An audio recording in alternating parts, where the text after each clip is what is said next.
Bonsoir à tous, je suis ravi de vous retrouver dans Lundi Sport. Ce soir, nous recevons un des entraîneurs d'athlétisme les plus cotés du pays. Jingle.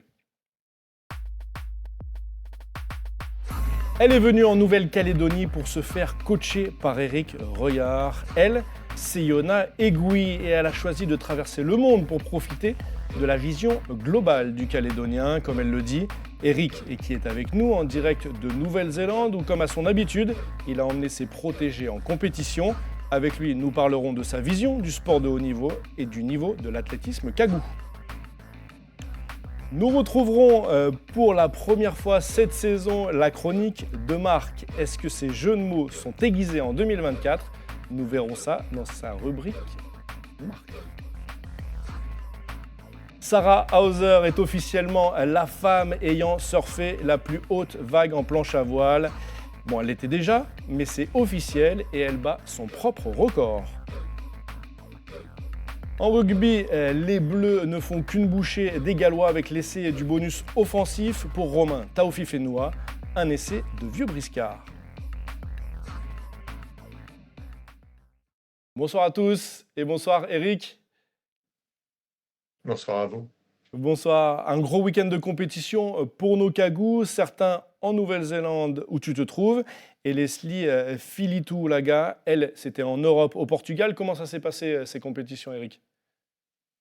On va commencer avec Leslie, puisque c'était sa première sélection en équipe de France, Espoir, U23. U23. Et donc Leslie, suite à son titre de championne de France le week-end dernier à Salon-de-Provence, a eu la possibilité donc de représenter la France à cette Coupe d'Europe. Et elle a disputé le concours du poids, où elle se rapproche de son niveau actuel, c'est-à-dire entre 14 et 15 mètres. Donc elle a une belle régularité qui devrait ensuite l'amener au-delà. Donc première sélection en bleu pour elle et de l'expérience pour la suite, pour les prochaines échéances cet été. Ok. Et pour les autres, du coup, ceux que tu as accompagnés en Nouvelle-Zélande ? Alors, il y avait 3 athlètes qui sont sur une tournée en Nouvelle-Zélande, puisqu'il y a eu un premier meeting hier à Auckland, un meeting international dit continental bronze. Felice Vahai Sosaya, Yona Egoui étaient inscrits tous les deux sur le lancer du javelot. Les performances étaient en deçà de ce qui était attendu. Il y a eu des points à travailler sur ce concours qui ne sont pas forcément passés. Donc, ça veut dire qu'il y a encore des choses à continuer à mettre en place lors des entraînements pour que ça performe ensuite en compétition. Ok. Et Loane Ville était également inscrite sur le 400 haies. Elle faisait sa rentrée sur cette épreuve. C'était sa première course depuis les Jeux du Pacifique qu'elle avait remporté en décembre dernier. Et elle réalise un chrono satisfaisant pour une rentrée en 58-58. Et donc, ça lui permet d'appréhender la suite des événements avec pas mal de sérénité. Et Yona comme Loane vont disputer des compétitions sur le sud de la Nouvelle-Zélande, à Wellington, la semaine prochaine lors des championnats de Nouvelle-Zélande. Ok. Tu es le coach privilégié de beaucoup de Kagous. Comment tu arrives à te déviser, Eric ? C'est de l'investissement, forcément, beaucoup de travail, beaucoup de passion. Beaucoup de temps consacré avec chacun des athlètes, sachant qu'ils sont sur des disciplines différentes. Donc, ça oblige à S'adapter. s'employer sur différents aspects. Mais c'est ce qui fait aussi la beauté de l'athlétisme. C'est une pluralité de disciplines, une pluralité d'individus. Et puis, il y a aussi un staff, il y a une équipe, il y a un écosystème. Seul un athlète ou seul un entraîneur ne peut pas faire grand-chose. Il faut qu'il y ait des personnes qui soient bienveillantes autour de ces personnes. Donc, on peut penser en premier lieu à la dimension familiale. Et puis, sur l'aspect professionnel, il faut être entouré de médecins, de kinés, d'ostéos, de prépa mentale, de personnes qui vont apporter leur expertise sur tel aspect de la performance. D'accord. Alors j'aimerais, Eric, qu'on regarde maintenant ce reportage de Michel Pimbé sur cet athlète, Yona Egoui, on en a parlé, qui a décidé de venir s'installer en Nouvelle-Calédonie pour bénéficier de ton expertise. On regarde. Je m'appelle Yona Egoui, je suis lanceuse de javelot, 2 fois championne de France élite, médaille de bronze au championnat d'Europe U23 et médaille d'argent au Festival olympique de la jeunesse européenne. Moi, je me suis entraînée pendant 7 ans sur la Côte d'Azur Et il y a 2 ans, j'ai fait une très grave blessure à la jambe gauche. Je me suis luxé le genou et j'ai fait les ligaments croisés antérieurs. Donc pendant 2 ans, j'ai fait beaucoup de rééducation. Je suis revenue à mon meilleur niveau, mais j'avais besoin de découvrir quelque chose de différent. J'avais besoin de changer de lieu d'entraînement, de changer d'entraîneur. Et là, j'ai rencontré Eric Reuillard. Et on a eu un feeling incroyable direct. Et c'est ce qui m'a amené en Nouvelle-Calédonie. C'était pour Eric Reuillard. Ce qui me plaît chez Eric, c'est qu'il a une vision globale. Il est brillant sur l'aspect technique, sur l'aspect préparation physique, mais aussi sur l'aspect social et psychologique. C'est comme s'il avait une vision globale sur tous les facteurs de la performance.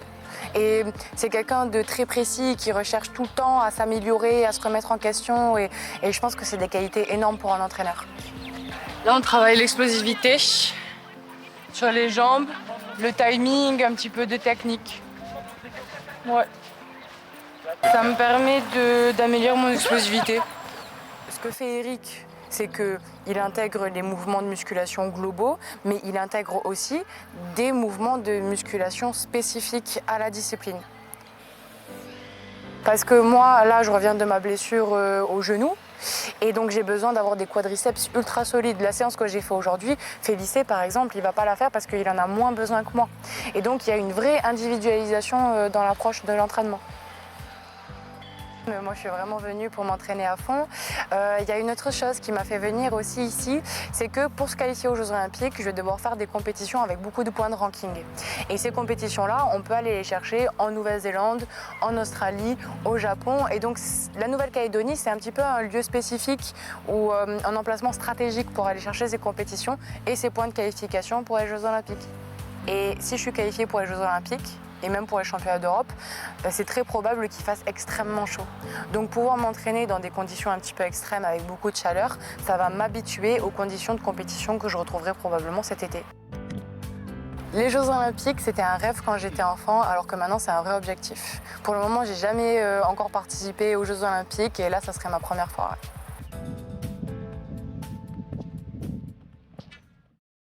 Alors Eric, on a compris que le feeling était passé avec cet athlète.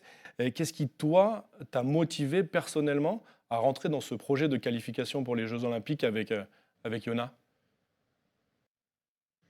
Alors désolé, il y a eu une petite coupure de connexion. Qu'est-ce J'ai qui t'a entendu le poussé, début de toi, la question, mais pas la personnellement, à fin. rentrer dans ce projet de qualification olympique avec cette athlète double championne de France?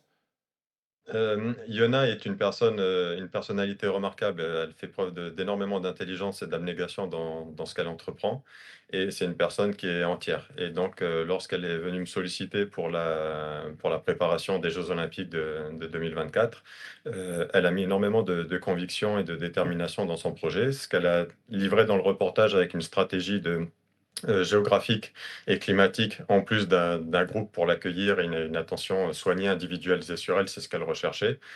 Ça a matché entre nous, les projets se sont accordés et donc on s'est donné une première année pour voir si ça pouvait fonctionner et visiblement, pour l'instant, on est tous les 2 ravis de la collaboration et ça nous permet d'envisager la suite avec beaucoup d'optimisme. D'accord. Pour toi, la qualification aux Jeux Olympiques, pour elle, c'est atteignable?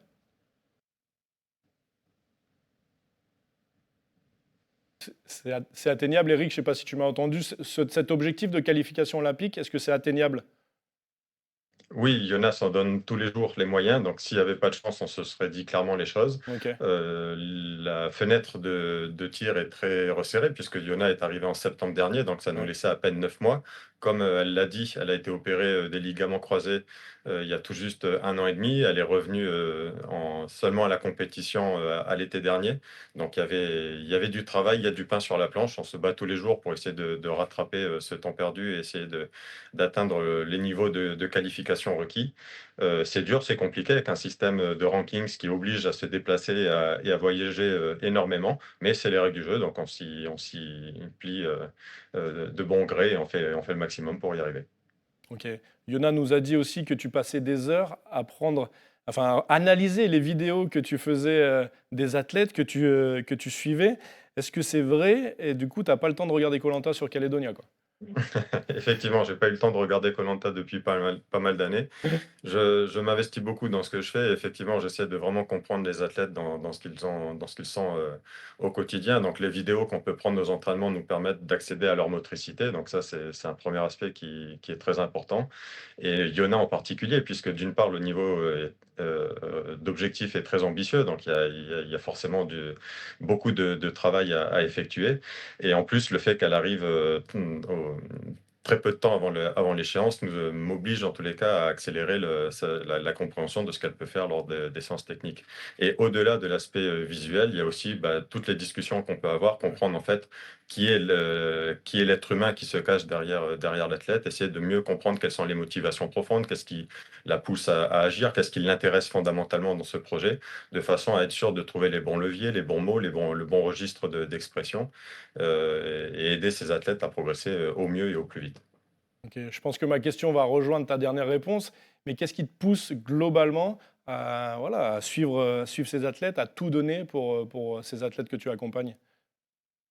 La découverte de chaque individu, en fait. Chaque athlète est différent. Je n'ai pas pour habitude de rentrer spécifiquement par le côté technique de l'activité, mais plus par le côté humain. C'est-à-dire que 2 lanceurs de javelot, en l'occurrence Félice et Yona, qui sont tous les 2 au niveau international, en ce moment, sont 2 personnalités totalement différentes et vont m'obliger à essayer de comprendre les choses, différemment, alors qu'à la base, c'est fondamentalement la même activité technique.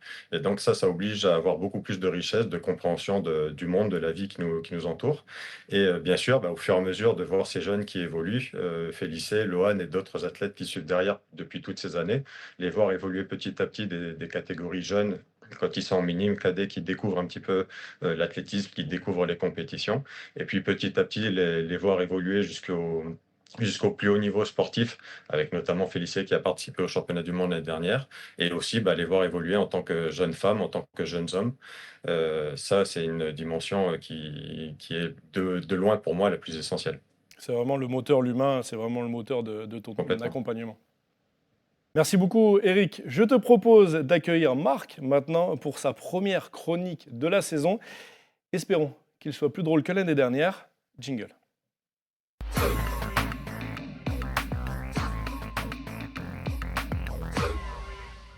Salut Marc.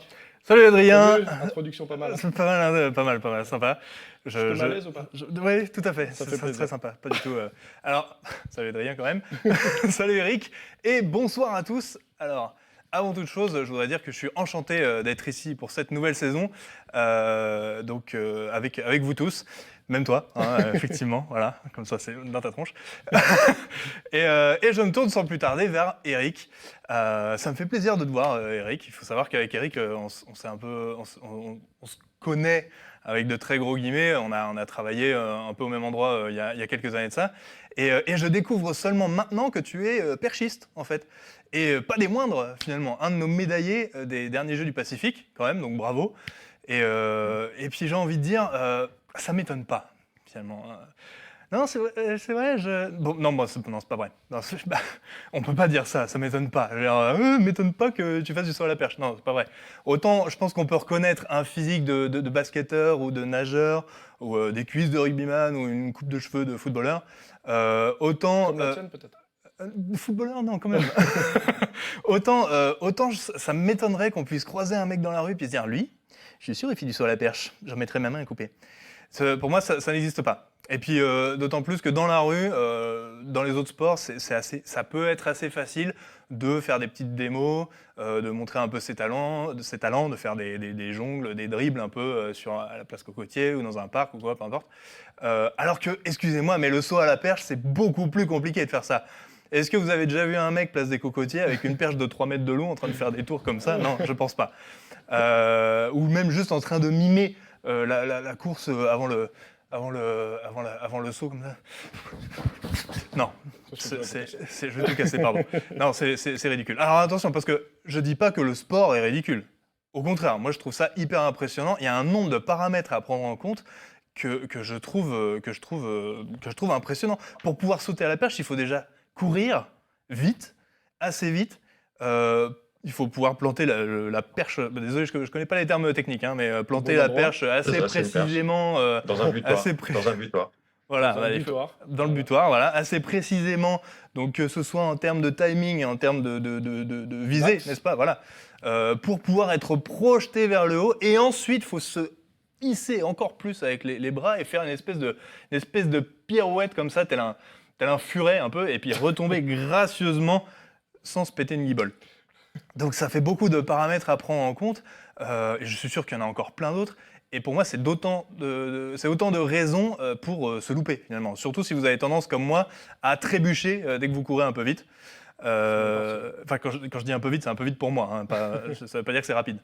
Et en plus de ça, moi, j'aurais une hantise, mais c'est d'arriver à me projeter vers le haut et puis de retomber de l'autre côté avec la poutre sur moi, et puis de tomber du côté où il n'y a pas de matelas, où ça fait bobo. Et puis alors pour la cabriole, la petite pirouette là-haut, j'en parle même pas, parce que déjà que je suis pas foutu de faire la cuisine sans me prendre tout le temps le coin de la hotte sur le haut du crâne. Alors esquiver une barre en plein air comme ça, dans les airs, voilà, en faisant en sorte de ne pas l'effleurer avec ma bedaine de trentenaire Bien casanier, bien tassé, voilà, j'ai du mal à l'imaginer. Donc non, saut à la perche, c'est encore un sport qui n'est pas pour moi. Le saut en hauteur non plus, le le saut de manière générale, en longueur, à la corde, même la marelle, c'est jamais été spécialement mon truc. Les pommes de terre, à la limite, je peux sauter les pommes de terre, mais je préfère quand même les faire frire, hein. Je vous avoue, c'est mon petit péché mignon. Bref, je vais y aller. Je suis désolé de ne pas avoir parlé plus généralement d'athlétisme, voilà, en général. Bon, on va le faire. Mais c'est vrai que je me suis dit, de me concentrer sur le saut à la perche, ça me permettra plus facilement de trouver une chute. Allez, Pas mal. Pas mal, pas mal. Merci Marc. Alors justement, parlons d'athlétisme et parlons d'athlétisme plus sérieusement. Marc en a parlé, tu es un spécialiste et un recordman ici au pays de saut à la perche. Des records de Calédonie sont tombés l'année dernière au dernier jeu du Pacifique. Loanville au 400 mètres et Florian Girard aux 200 mètres, Esther Ouegiem aux 200 mètres femmes et le relais féminin également aux 4 fois 100 mètres. Est-ce que ça montre que l'athlétisme en Nouvelle-Calédonie se porte bien, Eric? Ça montre qu'il y a un athlétisme global en Nouvelle-Calédonie. Traditionnellement, on associe souvent l'athlétisme néo-calédonien aux lanceurs. Et on voit par la dynamique actuelle qu'il y a également des talents dans toutes les disciplines. En fait, potentiellement, vous pouvez avoir des coureurs, des sauteurs et des lanceurs de très bon niveau en Nouvelle-Calédonie. Il faut simplement faire vivre l'ensemble de ces disciplines. Et actuellement, on a une génération de talentueuses d'athlètes, hommes comme femmes, qui est en train de monter et qui performent, que ce soit aux Jeux du Pacifique ou à niveau national et international. Donc, c'est relativement prometteur pour la suite.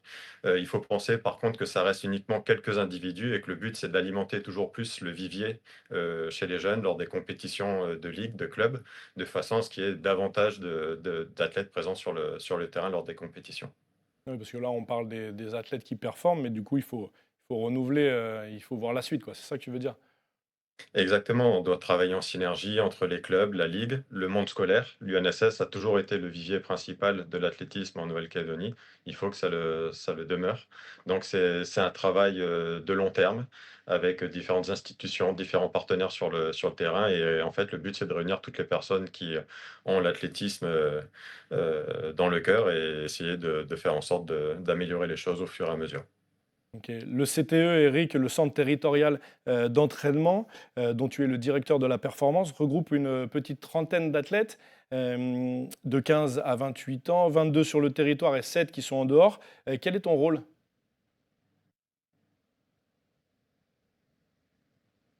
Eric, est-ce que Désolé, il y a encore une petite coupure quel technique. est ton rôle au sein du CTE, Eric? D'accord.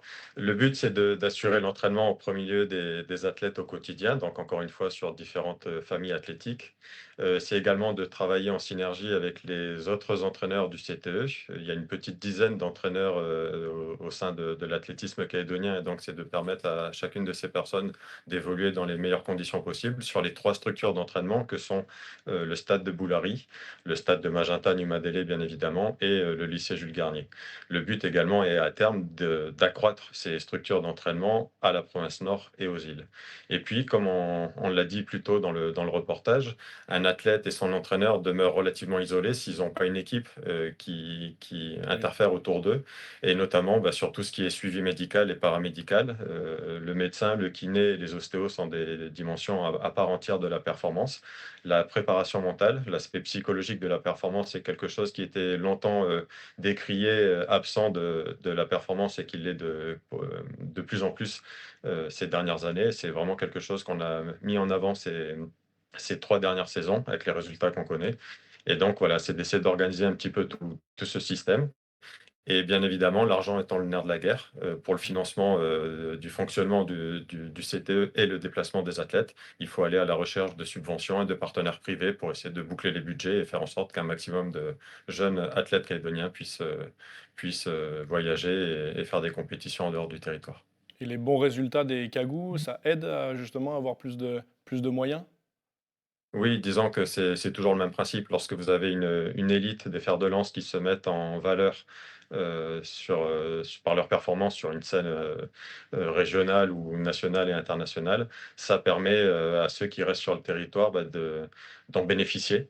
Et donc, on cherche vraiment à travailler sur ces fers de lance, leur permettre d'accéder au plus haut niveau. C'est sûr que si on avait un représentant de l'athlétisme calédonien aux Jeux Olympiques de Paris en 2024, ça permettrait à tout l'athlétisme d'être sur le devant de la scène, et donc par effet ricochet, de mettre en valeur cette discipline qui est la nôtre. Ok, ben justement, on en parlera après des Jeux Olympiques. On va passer maintenant à notre rubrique Cagou d'ailleurs. Jingle.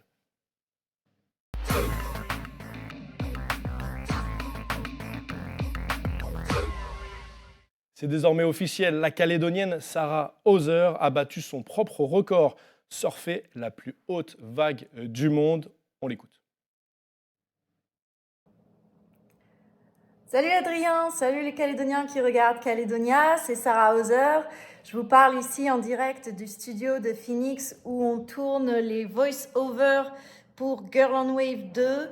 Et je prends un petit moment pour vous saluer, vous dire à quel point je suis touchée par plein de messages que j'ai reçus ces derniers jours après l'annonce de mon Guinness World Record, donc un nouveau record.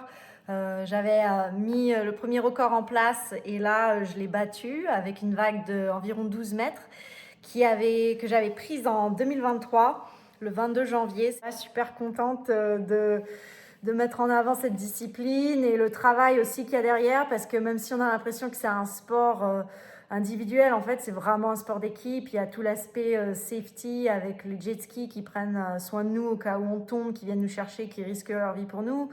Puis il y a aussi tout le travail de recherche et développement dans le matos, que ce soit les planches, les ailerons, les voiles. Donc moi, j'ai vraiment une super équipe à mes côtés.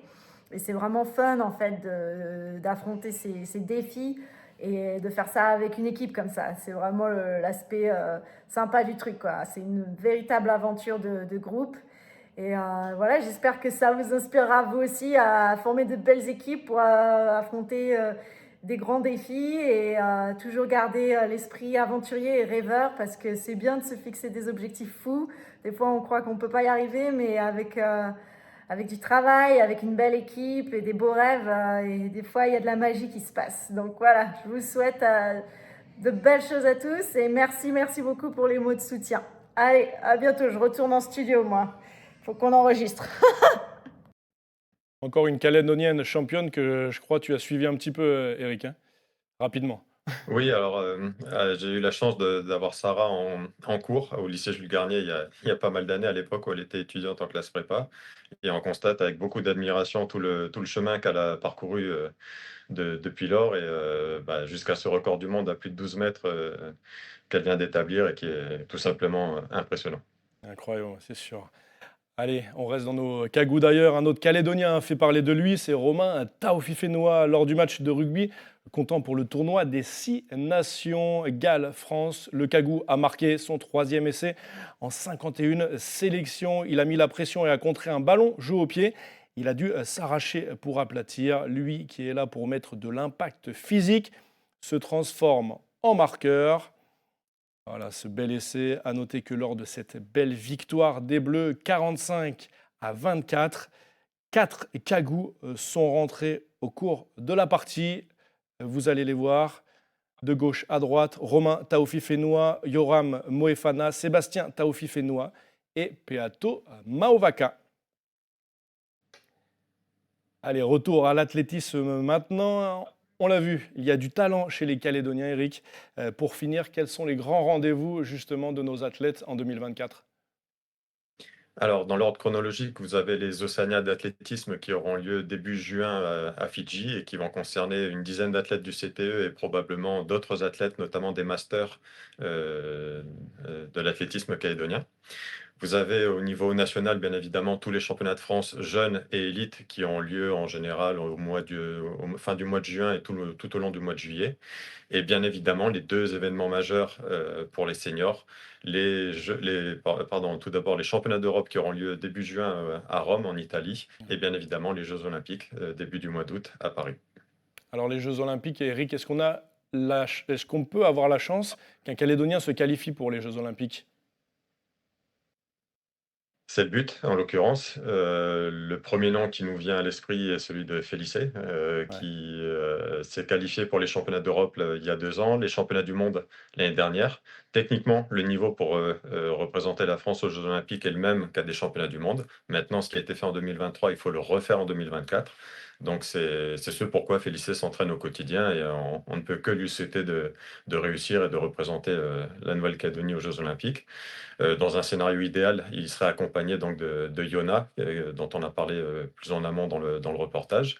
Et il ne faut pas oublier non plus tous nos représentants de l'athlétisme du handi, dont on salue les performances et le palmarès, qui ont grandement participé à la reconnaissance de l'athlétisme calédonien depuis plus de 25 ans. On peut parler de l'inoxydable Pierre Fairbank qui va peut-être participer à ses 7e Jeux ou 8e Jeux, je ne veux pas me tromper, tellement il en a enchaîné depuis toutes ces années. Et toujours dans les lancers, vous pouvez également parler de Vittorio Cavacava qui essaye là, de se qualifier pour les Jeux paralympiques de Paris. Ok, c'est très bien, Eric. On souhaite en tout cas à tous ces Calédoniens de se qualifier et à Yona également, qui a une partie calédonienne maintenant, de se qualifier pour ces JO 2024 à Paris. Et merci énormément, Eric, d'avoir pris du temps pour répondre à nos questions. On souhaite tout le meilleur à l'athlétisme calédonien pour cette année 2024. Merci, Eric. Merci à vous. Merci beaucoup. Et nous, on se dit rendez-vous la semaine prochaine pour un nouveau Lundi Sport. Tata et belle semaine à vous.